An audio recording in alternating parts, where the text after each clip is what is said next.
Bonjour les entrepreneurs, bienvenue dans cette nouvelle vidéo.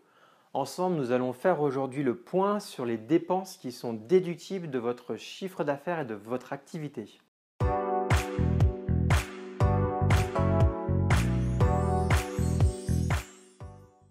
Je suis ravi de vous retrouver dans cette nouvelle vidéo, mais tout d'abord, je vous rappelle que je suis Grégory Prouveau. Pour ceux qui ne me connaissent pas encore, je dirige le cabinet FICO, qui est un cabinet d'expertise comptable, car je suis expert comptable, commissaire aux comptes, mais également entrepreneur, car j'ai créé ma société voilà déjà une bonne dizaine d'années. Aujourd'hui, je dirige le cabinet FICO et j'accompagne la vie de centaines d'entrepreneurs à la fois dans leurs problématiques comptables, mais également fiscales, sociales, juridiques et patrimoniales. Alors si vous souhaitez en savoir plus et devenir un entrepreneur averti, je vous invite immédiatement à vous abonner à ma chaîne et à sélectionner la clochette pour être averti dès qu'une nouvelle vidéo sera diffusée, car je mets en ligne hebdomadairement 2 nouvelles vidéos, une le mardi et une le vendredi à 18 h. Comme à chaque fois, si vous avez des questions, je vous invite à utiliser la zone commentaire sous la vidéo.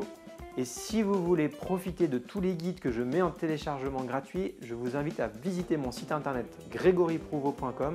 Il suffira de répondre aux quelques questions qui me permettront de mieux vous connaître et ainsi de mieux vous conseiller. Vous recevrez ainsi tous mes guides gratuits qui sont aujourd'hui au nombre de 6 et qui vont vous permettre de se lancer dans l'entrepreneuriat, de développer votre activité, d'optimiser votre affaire, de pérenniser votre entreprise ou alors de transmettre votre société. Mais revenons au sujet du jour qui consiste à faire le point sur les dépenses qui peuvent être déduites de votre activité.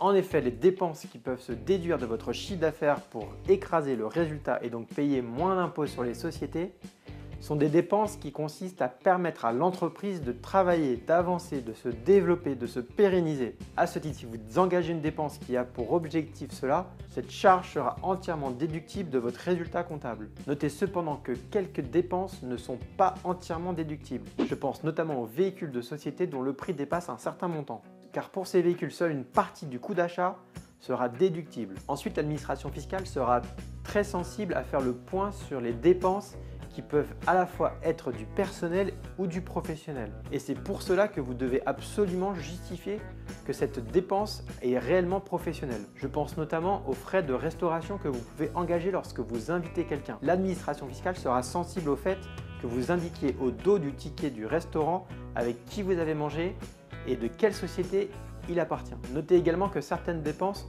seront bien déductibles au regard de l'administration fiscale en fonction de votre activité. Si vous êtes photographe et que vous avez besoin de voyager, même si vous voyagez dans les plus beaux coins du monde, les dépenses de déplacement, de billets d'avion, de restauration, d'hébergement doivent être déductibles de votre résultat comptable, car ces dépenses ont été engagées dans l'intérêt de la société. Notez également qu'il existe des dépenses qui sont personnelles et qui peuvent être réintégrées dans la société. Je pense particulièrement à ceux qui ont domicilié leur société chez eux. Et à ce titre, ils peuvent refacturer une partie du loyer ou une partie de la surface occupée par la société dans leur logement personnel à leur propre société. Mais attention, ce n'est pas toujours intéressant puisqu'en effet, ce sera une charge pour la société et en tant que loueur, vous recevrez un loyer, mais ce loyer sera soumis à l'impôt sur le revenu.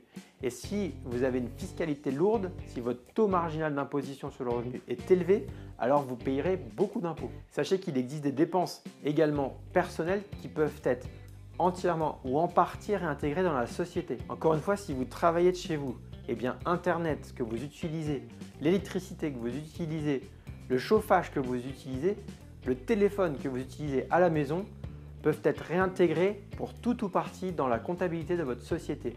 Si vous avez des hésitations sur le type de dépenses que vous pouvez intégrer en fonction de votre société, n'hésitez pas à me poser toutes vos questions dans la zone commentaire. Je vous remercie pour votre attention et je vous dis à très bientôt pour de nouvelles vidéos.